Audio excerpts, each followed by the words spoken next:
चरमपंथी right wing Hindu organisations है, उनके लोग बार बार नरसंहार, कत्लेआम, फाइनल सोल्यूशन, जेनोसाइड की बात कर रहे हैं।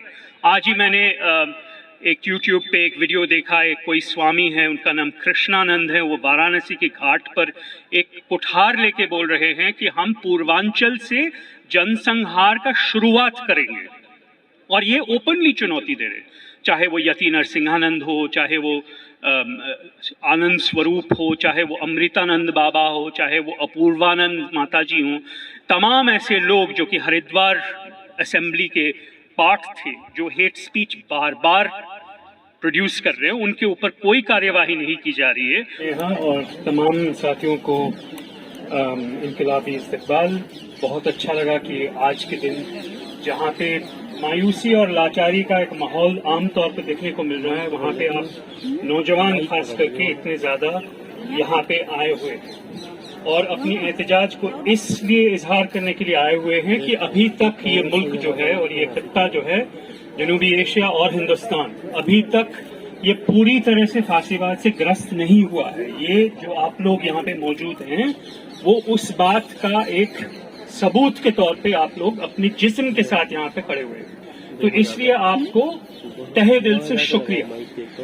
मैं बहुत दिनों से दिल्ली शहर में देख रहा हूँ कि एक माहौल बनाया जा रहा है जिसमें कि जो अक्सरियत के नाम पे जो माइनॉरिटीज़ हैं उन पे जुल्म बार बार उसका साजिश किया जा रहा है। वो सिर्फ दिल्ली में नहीं, हमने पिछले महीने में जो माह रमज़ान भी है और नवरात्रे का भी महीना है, रामनवमी से ख़त्म होता है, उसके दौरान पूरे उत्तर भारत में, पूरे शुमाली हिंदुस्तान में हमने देखा है कि जगह जगह पर उसके नाम पे वायलेंस की साजिश की जा रही है और उसके खिलाफ आप लोग आए हैं। ये बहुत बड़ी बात है। लेकिन मैं इस बात से कुछ हद तक मैं अपनी एतराज़ और नाराज़गी भी जाहिर करूँगा कि दिल्ली की जो सिविल सोसाइटी जो बहुत मशहूर मानी जाती है, जो लिबरल सेक्युलर इंटेलिजेंसिया दिल्ली की है, वो आज तक सड़क पे इस मामले को लेके नहीं आ सकी। हमारी यूनिवर्सिटीज़ पे अटैक हो रहे हैं, हमारे कल्चरल स्पेसेस पे अटैक हो रहे हैं, हमारे सड़कों और मकानों पे अटैक हो रहे हैं। लेकिन मैं जो देखता हूँ खासकर सोशल मीडिया में, दिल्ली की जो नामी गिरामी सिविल सोसाइटी है, वो लाचार हैं, वो मायूस हैं, वो अपनी बदकिस्मती पर बयान देते हैं लेकिन आते नहीं हैं। और मुझे ये नहीं पता कि ये डर का एक नतीजा है, लोग इतनी जल्दी डर गए हैं, या फिर कुछ और बात है, या फिर आलस है, या फिर एक तरह से लाचारी है, एक तरीके से हार जाना है। ऐसे बार बार कई जगह होता है कि लोग फांसीवाद का उभार आता है, लेकिन उसके मुकाबले में भी लोग बहुत जल्द खड़े हो जाते हैं। और ये अगर आप लोग आज खड़े हुए हैं अपने अपने अलग अलग परचम के तले, अपने अपने अलग अलग प्रोग्राम्स और आइडेंटिटीज़ के साथ, ये जो आप लोग खड़े हुए हैं, ये हमारे लिए एक उम्मीद का छोटा सा एक बुनियाद है और इस बुनियाद पे हम आगे चलेंगे और आगे इसका मेरे ख्याल से इसकी एकोज होंगी, इसकी रिफ्लेक्शंस होंगी।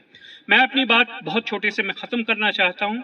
हम देखते हैं कि 1930 के दौर में जब जर्मनी में फांसीवाद नाजीज़म आया, मैं ये बहुत सोच समझ के कह रहा हूँ, मुझे अच्छा नहीं लगता ईजी और क्विक पैरेलल्स ड्रॉ करना बिटवीन नाजीज़म और आज के दौर में जो हो रहा है। लेकिन अगर हम 1933 से 1935, 1938 के दौर में देखते हैं तो it's like fascism by 1000 cuts. पहले एक कानून आता है जिसमें यूनिवर्सिटीज़ में यहूदी जो तालिब हैं उनकी नंबर्स कम की जाती है। It's called a regulation to decrease overcrowding in universities. फिर एक कानून आता है जिसमें कि कोशर मीट, जो कि हमारे हलाल की तरह ही होता है, यहूदी और मुसलमान लोगों की एक ही तरह के रेगुलेशंस हैं मीट को लेके, उस पर in the name of against animal cruelty एक कानून आता है जिससे कि तमाम बिजनेसेस और लोगों के खान पान पे एक अटैक होता है। उसके बाद आता है the law for the restoration of the civil services, जिसमें कि यहूदी सिविल सर्वेंट्स, जिनमें भी प्रोफेसर्स भी माने जाते हैं, उनकी नौकरियां जब्त की जाती हैं। धीरे धीरे ये जो फाइनल सोल्यूशन जिसको कहते हैं, मैं ये उम्मीद रखता हूं कि हिंदुस्तान में कभी इस तरह का घिनौना फाइनल सोल्यूशन कभी नहीं आएगा। हालांकि जो कि चरमपंथी राइट विंग हिंदू ऑर्गेनाइजेशंस है, उनके लोग बार बार नरसंहार, कत्लेआम, फाइनल सोल्यूशन, जेनोसाइड की बात कर रहे हैं। आज ही मैंने एक यूट्यूब पे एक वीडियो देखा, एक कोई स्वामी है, उनका नाम कृष्णानंद है, वो वाराणसी के घाट पर एक कुठार लेके बोल रहे हैं कि हम पूर्वांचल से जनसंहार का शुरुआत करेंगे, और ये ओपनली चुनौती दे रहे हैं। चाहे वो यति नरसिंहानंद हो, चाहे वो आनंद स्वरूप हो, चाहे वो अमृतानंद बाबा हो, चाहे वो अपूर्वानंद माता जी हो, तमाम ऐसे लोग जो कि हरिद्वार असेंबली के पार्ट थे, जो हेट स्पीच बार बार प्रोड्यूस कर रहे हैं, उनके ऊपर कोई कार्यवाही नहीं की जा रही है। और आप देखते हैं कि कहीं पर 2 बच्चे अगर कोई पाकिस्तानी गाना सुन लेते, उनको बरामद किया जाता है। तो there is a clear understanding by which Hindu majoritarian hate speech will be is passed over in silence। और इसके खिलाफ हमें बहुत जागरूक होना चाहिए, ताकि ये जो पॉलिसी ऑफ 1000 cuts अभी चल रही है, that this does not generate a consensus for some kind of a final or a semi-final solution, by which we exclude धीरे धीरे जितने भी माइनॉरिटीज़ हैं, चाहे वो मुसलमान हो, चाहे वो क्रिश्चियन हो, चाहे वो दलित हो, एक एक करके अगर उनकी पहचान और उनकी प्रेजेंस को इंस्टीट्यूशनली कैंपसेस में से, मार्केट्स में से, शहरों में से हटाया जाए, उनकी घरें जो है बुलडोजर से ख़त्म की जाए। That means there is a kind of concerted campaign to corner those who are in the minorities.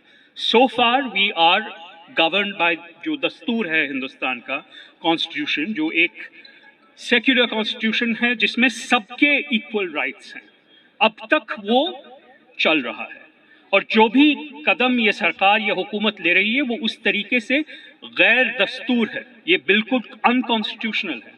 और हमें एज सिटीजन्स हमारी जिम्मेदारी बनती है कि हम उस कॉन्स्टिट्यूशन के साथ रहे और इस हुकूमत के इलीगल और बिल्कुल अनएथिकल वायलेंट एक्ट्स के खिलाफ जहां भी हमें मौका मिले, चाहे वो अपने घर में हो, अपने नेबरहुड्स में हो, अपने क्लासरूम में हो, अपने ट्रेड यूनियन में हो, अपने फैक्ट्री में हो, हर जगह हम उस आवाज़ को बुलंद करें कि हम सब शहरी हैं और हम सबको बराबर हक है अमन और चैन से जीने का। ये हमारी बेसिक फंडामेंटल राइट है। इसको अगर कोई टच करेगा, then they are transforming this country into a nightmare, which I'm sure all of you, especially जो आप लोग जो नौजवान हैं, वो ये होने नहीं देंगे। मेरी उम्मीद आपके हौसले के साथ बिल्कुल जुड़ी हुई है। अगर आप इसको नहीं होने देंगे तो मैं चैन से सो सकूंगा। और मेरी उम्मीद है, माई बिलीफ, मेरा यकीन है कि आप बिल्कुल इसे नहीं होने देंगे। शुक्रिया। इनकलाब जिंदाबाद। Subscribe now and press the bell icon. Never miss an update.